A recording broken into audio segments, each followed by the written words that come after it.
খায়, গরু ছাগল না গরু সরি। দর্শক আসসালামু আলাইকুম। আহ, আপনারা সবাই দেখতে পাচ্ছেন এটা হচ্ছে আমাদের পুকুর। আহ, এখানে নানা ধরনের মাছ চাষ হয়, যেমন কই মাছ, ছাড়ি মাছ, আহ, মাগুর মাছ, তারপর রুই, কাতলা, মিরকা। এখানে এই মাছ অনেক ধরনের মানুষ খায়। গরু ছাগল না গরু সরি। তারপর আপনারা দেখতে পাচ্ছেন এখানে একটি ফুলের গাছ আছে। এটা কি ফুল আমি জানি না। উম, আপনারা কেউ যদি জানেন অবশ্যই বলে যাবেন। ফুলটা এখনো হয়নি। উম, এটা উম, বের হবে দু একদিনে।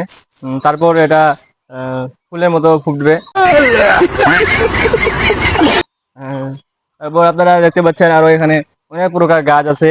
এই পুকুরে অনেক ধরনের মাছ চাষ হয়। যদিও এখন পানি কম, মানে মাছ হয়, মাঝে মধ্যে হয়, মাঝে মধ্যে হয় না। এটা ভরাট হলে আহ, আপনাদের মাছ হয়ে যাবে। হ্যাঁ, তখন আপনাদেরকেও দিতে পারবো। আপনার মানুষ সবাই খাইতে পারবো। আহ, তো আজকের ভিডিওটা এখান থেকেই সমাপ্ত। সবাই ভালো থাকবেন, সুস্থ থাকবেন। আসসালামু আলাইকুম, আল্লাহ হাফেজ।